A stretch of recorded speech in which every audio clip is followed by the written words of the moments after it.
ನವಗ್ರಹ ದೋಷದಿಂದ ಮುಕ್ತಿ ಪಡೆಯಬಹುದು. ನೀವು ಈ ಕೆಲಸ ಮಾಡಲೇಬೇಕು. ಈ ವಿಡಿಯೋ ನೋಡುವ ಮೊದಲು ಮುಕ್ಕೋಟಿ ದೇವತೆಗಳೇ, ದಯಮಾಡಿ ಈ ನವಗ್ರಹಗಳ ದೋಷದಿಂದ ನಮ್ಮನ್ನು ಮುಕ್ತಿಗೊಳಿಸಿ ಎಂದು ಕಾಮೆಂಟ್ ಮಾಡಿ, ವಿಡಿಯೋ ಲೈಕ್ ಮಾಡಿ, ಹಾಗೆ ಶೇರ್ ಮಾಡಿ. ಜ್ಯೋತಿಷ್ಯ ಶಾಸ್ತ್ರದ ಪ್ರಕಾರ ಪ್ರತಿಯೊಬ್ಬ ವ್ಯಕ್ತಿಯ ಜಾತಕವು 9 ಗ್ರಹಗಳು ಮತ್ತು 12 ರಾಶಿಗಳನ್ನು ಹೊಂದಿದೆ. ಈ ಪ್ರತಿಯೊಂದು ನವಗ್ರಹಗಳು ಒಂದಲ್ಲ ಒಂದು ಹಂತದಲ್ಲಿ 12 ರಾಶಿಗಳಿಗೆ ಪ್ರವೇಶಿಸುತ್ತದೆ. ಇದರ ಪರಿಣಾಮಗಳು ಆ ರಾಶಿಯ ಜನರ ಜೀವನದ ಮೇಲೆ ಪರಿಣಾಮ ಬೀರುತ್ತವೆ. ಜಾತಕದಲ್ಲಿ ಗ್ರಹದೋಷ ಉಂಟಾಗುತ್ತದೆ. ಆಗ ಆ ಜನರು ಆರ್ಥಿಕ ಮುಗ್ಗಟ್ಟು, ವೃತ್ತಿಯಲ್ಲಿ ತೊಂದರೆಗಳು, ಆರ್ಥಿಕ ಪ್ರಗತಿಯ ಕೊರತೆ, ಕುಟುಂಬದಲ್ಲಿ ಕಲಹಗಳು ಮತ್ತು ಆರೋಗ್ಯ ಹದಗೆಡುವುದು ಮುಂತಾದ ಸಮಸ್ಯೆಗಳನ್ನು ಎದುರಿಸುತ್ತಾರೆ. ಇಂತಹ ಪರಿಸ್ಥಿತಿಯಲ್ಲಿ ನವಗ್ರಹಗಳನ್ನು ಒಲಿಸಿಕೊಳ್ಳಲು ಏನು ಮಾಡಬೇಕು ಎಂಬುದನ್ನು ಇಲ್ಲಿ ತಿಳಿದುಕೊಳ್ಳಿ. ಜ್ಯೋತಿಷ್ಯದಲ್ಲಿ 9 ಗ್ರಹಗಳ ಶಾಂತಿಗಾಗಿ ಹಲವಾರು ಪರಿಹಾರಗಳನ್ನು ಸೂಚಿಸಲಾಗುತ್ತದೆ. ಈ ಕೆಲವು ಸುಲಭ ಹಂತಗಳನ್ನು ಸೂಚಿಸಲಾಗಿದೆ. 9 ಗ್ರಹಗಳನ್ನು ಮೆಚ್ಚಿಸಲು ಮತ್ತು ಅವರ ಆಶೀರ್ವಾದ ಪಡೆಯಲು ಏನು ಮಾಡಬೇಕೆಂದು ತಿಳಿದುಕೊಳ್ಳೋಣ. ನವಗ್ರಹಗಳನ್ನು ಪ್ರಸನ್ನಗೊಳಿಸುವುದು ಹೇಗೆ? ಸೂರ್ಯಗ್ರಹ ದೋಷ. ಜಾತಕದಲ್ಲಿ ಸೂರ್ಯನ ಸ್ಥಾನ ದುರ್ಬಲವಾಗಿದ್ದರೆ ಅದನ್ನು ಸರಿಪಡಿಸಲು ರಾತ್ರಿ ಮಲಗುವ ಮೊದಲು ನೀರು ತುಂಬಿದ ತಾಮ್ರದ ಪಾತ್ರೆಯನ್ನು ಮಂಚದ ಕೆಳಗೆ ಇರಿಸಿ. ರಾತ್ರಿ ಮಲಗುವ ಮುನ್ನ ಕೆಂಪು ಚಂದನವನ್ನು ಬಟ್ಟೆಯಲ್ಲಿ ಕಟ್ಟಿ ದಿಂಬಿನ ಕೆಳಗೆ ಇಡಿ.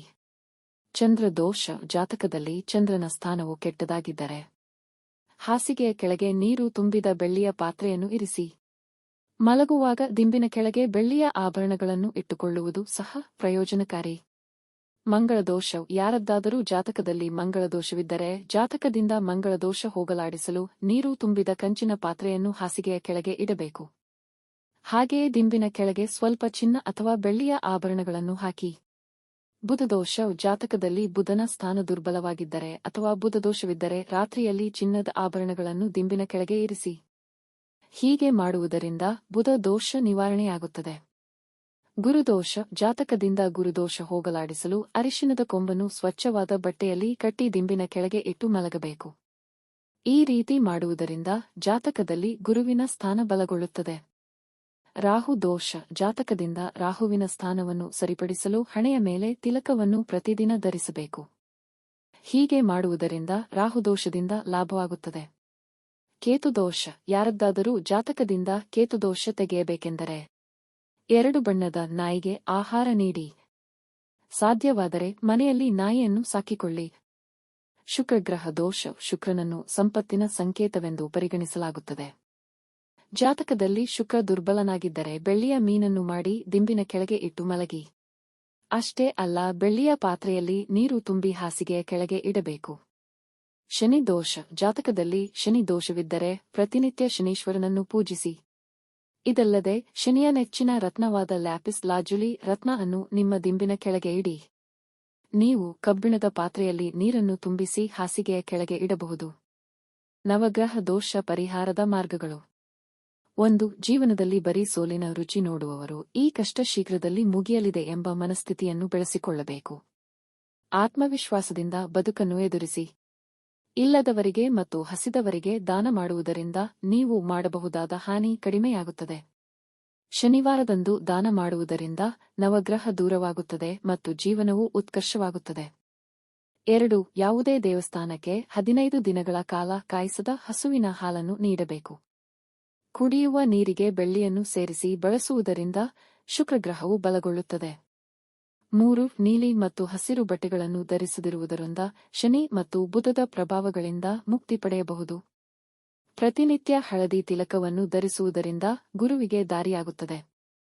4. ಅಂಧರಿಗೆ ಸಿಹಿ ತಿಂಡಿ ನೀಡುವುದರಿಂದ ಶನಿಯು ಸಂತುಷ್ಟನಾಗುತ್ತಾನೆ. ಹಿಡಿ ಅಕ್ಕಿಯನ್ನು ನದಿ ಅಥವಾ ಸರೋವರದಲ್ಲಿ ಹಾಕಿ. ಇದು ಚಂದ್ರನ ಬಲವನ್ನು ಹೆಚ್ಚಿಸುತ್ತದೆ. 5. ಮನೆಯಲ್ಲಿ ಸೂರ್ಯನನ್ನು ಪ್ರಾರ್ಥಿಸುವುದು ಬುಧನ ಬಲವನ್ನು ಹೆಚ್ಚಿಸುತ್ತದೆ. ಮಕ್ಕಳ ಶಿಕ್ಷಣವನ್ನು ಸುಧಾರಿಸುವುದು. 6. ಗುರುವಾರದಂದು ದೇವಸ್ಥಾನಗಳಲ್ಲಿ ಲಡ್ಡು ನೈವೇದ್ಯ ಮಾಡುವುದರಿಂದ ಗುರುಬಲ ಹೆಚ್ಚುತ್ತದೆ. ಅಂತೆಯೇ ಗುರುವಾರದಂದು ಬೆಳ್ಳುಳ್ಳಿ ಮತ್ತು ಈರುಳ್ಳಿಯನ್ನು ತ್ಯಜಿಸುವುದು ಉತ್ತಮ. 7. ಕಾಲಕಾಲಕ್ಕೆ ಮನೆಯಲ್ಲಿ ಹಸುವಿನ ಸಗಣಿ ಸಿಂಪಡಿಸುವುದರಿಂದ ಮನೆಯಲ್ಲಿನ ಕೀಟಬಾಧೆ ದೂರವಾಗುತ್ತದೆ. ಇದರಿಂದ ಯಾವುದೇ ತೊಂದರೆ ಇರುವುದಿಲ್ಲ. 8. 16 ದಿನಗಳ ಕಾಲ ದೇವಸ್ಥಾನದಲ್ಲಿ ದಾನ ಮಾಡುವುದರಿಂದ ಕೇತು ಸಂಪನ್ನನಾಗುತ್ತಾನೆ. ಕೈಗೆ ಬೆಳ್ಳಿಯ ಉಂಗುರವನ್ನು ಧರಿಸುವುದು ಶುಕ್ರನಿಗೂ ಒಳ್ಳೆಯದು. ಇಲ್ಲವಾದಲ್ಲಿ ಬೆಳ್ಳಿಯ ಸಣ್ಣ ವಸ್ತುವನ್ನು ಕೈಚೀಲದಲ್ಲಿ ಇಟ್ಟುಕೊಳ್ಳಿ. 9. ಪ್ರತಿನಿತ್ಯ ಹನುಮಂತನನ್ನು ಪೂಜಿಸುವುದರಿಂದ ಶನಿಗ್ರಹದಿಂದ ಉಂಟಾಗುವ ತೊಂದರೆ ದೂರವಾಗುತ್ತವೆ. 10. ಜನ್ಮದಿನದಂದು ಸಕ್ಕರೆ, ಉದ್ದಿನಬೇಳೆ, ತುಪ್ಪ, ಅಕ್ಕಿಯನ್ನು ದಾನ ಮಾಡಿದರೆ ಅನ್ನಪೂರ್ಣೆಯ ಫಲ ಸಿಗಲಿದೆ. 11. ಶುಕ್ರವಾರದಂದು ಹಸುಗಳಿಗೆ ಹುಲ್ಲು, ಮೇವು ಕೊಟ್ಟರೆ ಶುಕ್ರನ ಕೃಪೆ ಸಿಗುತ್ತದೆ. 12. ಪ್ರತಿ ಶನಿವಾರ ನವಗ್ರಹಗಳನ್ನು ಮುಟ್ಟದೆ ಪ್ರದಕ್ಷಿಣೆ ಹಾಕಬೇಕು. ಗ್ರಹದೋಷ ನಿವಾರಣೆಗೆ ಹಲವು ಪರಿಹಾರಗಳ ಜೊತೆಗೆ ಕೆಲವೊಂದು ಹೂವು, ಧೂಪ ಹಾಗೂ ಇತರ ವಸ್ತುಗಳನ್ನು ನೀರಿಗೆ ಹಾಕಿ ಸ್ನಾನ ಮಾಡುವುದರ ಮೂಲಕವೂ ನವಗ್ರಹಗಳನ್ನು ಸಂತುಷ್ಟಗೊಳಿಸಬಹುದು. ಪ್ರಾಚೀನ ಕಾಲದಿಂದಲೂ ಭಾರತೀಯ ವೈದ್ಯಕೀಯ ಗ್ರಂಥಗಳಲ್ಲಿ ಔಷಧಿಯ ಸ್ನಾನದ ಮಹತ್ವವನ್ನು ಉಲ್ಲೇಖಿಸಲಾಗಿದೆ. ಪ್ರಾಚೀನ ಆಯುರ್ವೇದ ವಿದ್ವಾಂಸರು ಔಷಧಿಯ ಸ್ನಾನದ ಮಹತ್ವವನ್ನು ಚೆನ್ನಾಗಿ ತಿಳಿದಿದ್ದರು. ಜ್ಯೋತಿಷ್ಯದಲ್ಲಿ ಔಷಧಿಯ ಸ್ನಾನವನ್ನು ಸಹ ಪ್ರಮುಖವೆಂದು ಪರಿಗಣಿಸಲಾಗುತ್ತದೆ. ಔಷಧಿಯ ಸ್ನಾನ ಮಾಡುವುದರಿಂದ ಜಾತಕದ ದೋಷಗಳು ನಿವಾರಣೆಯಾಗುತ್ತವೆ ಎಂಬ ನಂಬಿಕೆಯಿದೆ. ಸ್ಥಳೀಯರ ಜಾತಕದಲ್ಲಿ ಯಾವುದೇ ಗ್ರಹವು ಬಾಧಿತವಾಗಿದ್ದರೆ ಔಷಧಿಯ ಸ್ನಾನವನ್ನು ಮಾಡುವುದರಿಂದ ಗ್ರಹಗಳ ಅಶುಭ ಪರಿಣಾಮಗಳನ್ನು ತೆಗೆದುಹಾಕಬಹುದು. ಔಷಧಿಗಳೊಂದಿಗೆ ಗ್ರಹಗಳ ಸಂಬಂಧ. 9 ಗ್ರಹಗಳಲ್ಲಿರುವ ಪ್ರತಿಯೊಂದು ಗ್ರಹವು ಕೆಲವು ವಿಶೇಷ ಔಷಧಿಗಳಿಗೆ ಸಂಬಂಧಿಸಿದೆ. ಜಾತಕದಲ್ಲಿ ಯಾವುದೇ ಗ್ರಹ ದುರ್ಬಲ ಸ್ಥಾನದಲ್ಲಿದ್ದರೆ ಮತ್ತು ಅದು ಅಶುಭ ಫಲ ನೀಡುತ್ತಿದ್ದರೆ ಆ ಗ್ರಹಕ್ಕೆ ಸಂಬಂಧಿಸಿದ ಔಷಧಗಳ ಮಿಶ್ರಣದಿಂದ ಸ್ನಾನ ಮಾಡುವುದು ಲಾಭದಾಯಕ. ಪುರಾತನ ಕಾಲದಲ್ಲಿ ನಮ್ಮ ಋಷಿಮುನಿಗಳು ಗ್ರಹಗಳ ಬಾಧೆ ನಿವಾರಣೆಗೆ ಔಷಧಿಯ ಸ್ನಾನದ ಮಹತ್ವವನ್ನು ತಿಳಿದಿದ್ದರು. ಜಾತಕದಲ್ಲಿ ಸೂರ್ಯಗ್ರಹ ಬಾಧಿತವಾಗಿದ್ದರೆ ಸೂರ್ಯನನ್ನು ಭೂಮಿಯ ಮೇಲಿನ ಋತುಗಳ ಬದಲಾವಣೆ, ಜೀವಶಕ್ತಿಯ ಹರಡುವಿಕೆ ಮತ್ತು ಜೀವನದ ಅಂಶವೆಂದು ಪರಿಗಣಿಸಲಾಗಿದೆ. ಅಂತೆಯೇ ಜ್ಯೋತಿಷ್ಯದಲ್ಲಿ ಸೂರ್ಯಗ್ರಹವನ್ನು ಶಕ್ತಿ ಮತ್ತು ಅಧಿಕಾರದ ಸಂಕೇತವೆಂದು ಪರಿಗಣಿಸಲಾಗುತ್ತದೆ. ಸೂರ್ಯನನ್ನು ನಿಯಂತ್ರಕ, ಬ್ರಹ್ಮಾಂಡದ ಅಧಿಪತಿ, ಶಕ್ತಿಯ ಕೇಂದ್ರ ಮತ್ತು ಗ್ರಹಗಳ ಚಕ್ರವರ್ತಿ ಎಂದು ಪರಿಗಣಿಸಲಾಗುತ್ತದೆ. ಜಾತಕದಲ್ಲಿ ಸೂರ್ಯಗ್ರಹದ ಶಾಂತಿಗಾಗಿ ಈ ಔಷಧಿಗಳನ್ನು ಬಳಸಿ ಕಣಗಿಲೆ, ಕುಂಕುಮ, ಏಲಕ್ಕಿ, ಹಿಪ್ಪೆ ಹೂವಿನ ಪುಡಿ ಇವೆಲ್ಲವನ್ನು ನೀರಿನಲ್ಲಿ ಹಾಕಿ ಸ್ನಾನ ಮಾಡಿ. ಹೀಗೆ ಮಾಡುವುದರಿಂದ ಸೂರ್ಯಗ್ರಹದ ದೋಷಗಳು ದೂರವಾಗುತ್ತವೆ. ಜಾತಕದಲ್ಲಿ ಚಂದ್ರನು ಬಾಧಿತವಾಗಿದ್ದರೆ. ಜ್ಯೋತಿಷ್ಯದಲ್ಲಿ ಚಂದ್ರನು ವ್ಯಕ್ತಿಯ ಆಸೆಗಳನ್ನು ಮತ್ತು ಅಗತ್ಯಗಳನ್ನು ಪ್ರತಿನಿಧಿಸುತ್ತಾನೆ. ಇದು ವ್ಯಕ್ತಿಯ ಭಾವನೆಗಳು ಮತ್ತು ಮನಸ್ಸಿನ ಸ್ಥಿತಿಯನ್ನು ಸಹ ನಿಯಂತ್ರಿಸುತ್ತದೆ. ಜ್ಯೋತಿಷ್ಯದಲ್ಲಿ ಚಂದ್ರನನ್ನು ಅತ್ಯಂತ ಪ್ರಮುಖ ಗ್ರಹವೆಂದು ಪರಿಗಣಿಸಲಾಗಿದೆ. ಚಂದ್ರಗ್ರಹವನ್ನು ಸಂತೋಷವಾಗಿರಿಸಿಕೊಳ್ಳುವುದು ಬಹಳ ಮುಖ್ಯ. ಚಂದ್ರನ ಸಂತೋಷಕ್ಕಾಗಿ ಈ ಔಷಧಿಗಳನ್ನು ಬಳಸಿ. ಪಂಚಗವ್ಯ, ಬೆಳ್ಳಿ ಮುತ್ತು, ಚಿಪ್ಪು, ಶಂಖ ಮತ್ತು ನೈದಿಲೆ ಹೂವುಗಳು ಇವೆಲ್ಲವನ್ನು ನೀರಿನಲ್ಲಿ ಹಾಕಿ ಸ್ನಾನ ಮಾಡಿ. ಪೀಡಿತ ಚಂದ್ರನು ಈ ಪರಿಹಾರದಿಂದ ಶಾಂತನಾಗುತ್ತಾನೆ. ಜಾತಕದಲ್ಲಿ ಮಂಗಳ ಗ್ರಹ ಬಾಧಿತವಾಗಿದ್ದರೆ. ವ್ಯಕ್ತಿಯ ಜೀವನದಲ್ಲಿ ಕೋಪ, ಬಿಸಿ, ಉರಿಯುತ್ತಿರುವ ಮತ್ತು ತೀಕ್ಷ್ಣವಾದ ಅಂಶಗಳು ಮಂಗಳನ ಉಡುಗೊರೆಗಳಾಗಿವೆ. ಮಂಗಳನ ಪ್ರಬಲ ಸ್ಥಾನದಿಂದ ಬಲವಾದ ವ್ಯಕ್ತಿತ್ವವನ್ನು ರಚಿಸಲಾಗುತ್ತದೆ. ಮಂಗಳವು ಜೀವನದಲ್ಲಿ ಶಕ್ತಿ ಮತ್ತು ಶಕ್ತಿಯನ್ನು ನಿಯಂತ್ರಿಸುತ್ತದೆ. ಮಂಗಳ ಶಾಂತಿಗಾಗಿ ಶುಂಠಿ, ಕೆಂಪು ಚಂದನದ ಹೂಗಳನ್ನು ನೀರಿನಲ್ಲಿ ಹಾಕಿ ಸ್ನಾನ ಮಾಡಿ. ಇದು ಜೀವನದಲ್ಲಿ ಮಂಗಳನ ಸ್ಥಾನವನ್ನು ಬಲಪಡಿಸುತ್ತದೆ. ಜಾತಕದಲ್ಲಿ ಬುಧ ಗ್ರಹ ಬಾಧಿತವಾಗಿದ್ದರೆ. ಬುಧ ಗ್ರಹವನ್ನು ಮೆದುಳು, ಸಾಮರ್ಥ್ಯ, ನಿರಂತರತೆ ಮತ್ತು ಕೌಶಲ್ಯದ ಅಂಶವೆಂದು ಪರಿಗಣಿಸಲಾಗಿದೆ. ಬುಧ ಗ್ರಹವನ್ನು ಸಂದೇಶವಾಹಕ ಎಂದು ಕರೆಯುತ್ತಾರೆ. ವೈದಿಕ ಜ್ಯೋತಿಷ್ಯದಲ್ಲಿ ಇದನ್ನು ಬುದ್ಧಿವಂತಿಕೆಯ ನಿಯಂತ್ರಕ ಎಂದು ಪರಿಗಣಿಸಲಾಗುತ್ತದೆ. ಬುಧ ಗ್ರಹದ ಪ್ರಬಲ ಸ್ಥಾನವು ಬುದ್ಧಿವಂತಿಕೆ ಮತ್ತು ಜ್ಞಾನಕ್ಕೆ ಅವಶ್ಯಕವಾಗಿದೆ. ಬುಧ ಗ್ರಹದ ಶಾಂತಿಗಾಗಿ ನೀರಿಗೆ ತಾರೆಕಾಯಿ, ಅಕ್ಕಿ, ನೆಲ್ಲಿಕಾಯಿ, ಜೇನು ಹಾಕಿ ಸ್ನಾನ ಮಾಡಿ. ಜಾತಕದಲ್ಲಿ ಗುರು ಬಾಧಿತವಾಗಿದ್ದರೆ. ಗುರು ಅಥವಾ ಬೃಹಸ್ಪತಿ ಗ್ರಹವು ಸ್ಥಳೀಯರ ಜೀವನದಲ್ಲಿ ಸಮೃದ್ಧಿ ಮತ್ತು ಅದೃಷ್ಟವನ್ನು ಆಳುತ್ತದೆ. ವೈದಿಕ ಜ್ಯೋತಿಷ್ಯದಲ್ಲಿ ಗುರು ಗ್ರಹವು ಆಧ್ಯಾತ್ಮಿಕತೆ ಮತ್ತು ಶಿಕ್ಷಣದೊಂದಿಗೆ ಸಂಬಂಧಿಸಿದೆ. ಇದು ಸ್ಥಳೀಯರ ಜೀವನದಲ್ಲಿ ಸಂಪತ್ತು, ಬುದ್ಧಿವಂತಿಕೆ ಮತ್ತು ಉದಾರತೆಯನ್ನು ನಿಯಂತ್ರಿಸುತ್ತದೆ. ಗುರು ಗ್ರಹದ ಸಂತೋಷ ಮತ್ತು ಬಲಕ್ಕಾಗಿ ಜ್ಯೇಷ್ಠಮಧು ಮತ್ತು ಬಿಳಿ ಸಾಸಿವೆಯನ್ನು ನೀರಿನಲ್ಲಿ ಹಾಕಿ ಸ್ನಾನ ಮಾಡಿ. ಜಾತಕದಲ್ಲಿ ಶುಕ್ರ ಬಾಧಿತವಾಗಿದ್ದರೆ. ಶುಕ್ರವು ಸ್ತ್ರೀ ಶಕ್ತಿ, ಸಂತೋಷ, ಹೂವುಗಳು ಇತ್ಯಾದಿಗಳನ್ನು ಪ್ರತಿನಿಧಿಸುತ್ತದೆ. ವೈವಾಹಿಕ ಜೀವನ ಅಥವಾ ಪ್ರೇಮ ವ್ಯವಹಾರಗಳಲ್ಲಿ ಮಾಧುರ್ಯಕ್ಕೆ ಶುಕ್ರನು ಕಾರಣವಾಗಿದೆ. ಜಾತಕದಲ್ಲಿ ಶುಕ್ರನ ಸ್ಥಾನವು ಅಶುಭವಾಗಿದ್ದರೆ ದಾಂಪತ್ಯ ಜೀವನದಲ್ಲಿ ಸಮಸ್ಯೆಗಳುಂಟಾಗುತ್ತವೆ. ಪತಿ ಪತ್ನಿಯರಲ್ಲಿ ಪ್ರೀತಿ ಕಡಿಮೆಯಾಗುತ್ತದೆ. ಶುಕ್ರ ಶಾಂತಿಗಾಗಿ ಈ ಔಷಧಿಗಳನ್ನು ಬಳಸಿ. ಅಳಲೆಕಾಯಿ, ತಾರೆಕಾಯಿ, ನೆಲ್ಲಿಕಾಯಿ, ಏಲಕ್ಕಿ, ಕೇಸರಿ ಇವೆಲ್ಲವನ್ನು ನೀರಿನಲ್ಲಿ ಹಾಕಿ ಸ್ನಾನ ಮಾಡಿ. ಜಾತಕದಲ್ಲಿ ಶನಿಯ ದೋಷಕ್ಕಾಗಿ. ಜ್ಯೋತಿಷ್ಯದಲ್ಲಿ ಶನಿ ಗ್ರಹವನ್ನು ಮೆಚ್ಚಿಸಲು ತುಂಬಾ ಕಷ್ಟಕರವೆಂದು ಪರಿಗಣಿಸಲಾಗಿದೆ. ಶನಿ ಅಥವಾ ಕರ್ಮದ ದೇವರು ಶಿಸ್ತು ಮತ್ತು ಕಠಿಣ ಪರಿಶ್ರಮಕ್ಕೆ ಹೆಸರುವಾಸಿಯಾಗಿದ್ದಾನೆ. ಶನಿ ದೋಷ ನಿವಾರಣೆಗೆ ಪರಿಹಾರಗಳು: ಸುರಮ, ತುಂಗೆಗಡ್ಡೆ, ಕಪ್ಪು ಎಳ್ಳು, ಶತಪುಷ್ಟಿ, ಕಪ್ಪು ಉದ್ದಿನ ಕಾಳು ಮತ್ತು ಮತ್ತಿ, ಅರ್ಜುನ ಮರ, ಹೂಗಳನ್ನು ಬೆರೆಸಿದ ನೀರಿನಿಂದ ಸ್ನಾನ ಮಾಡಿ. ಇದರಿಂದ ಶನಿ ಸಂತುಷ್ಟಗೊಳ್ಳುತ್ತಾನೆ.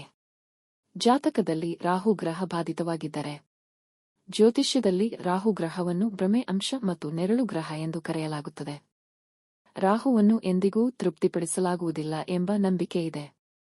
ಇದು ಸಮಾಜವು ಒಪ್ಪಿಕೊಳ್ಳದಂತಹ ಕೆಲಸಗಳನ್ನು ಮಾಡುವಂತೆ ಮಾಡುತ್ತದೆ.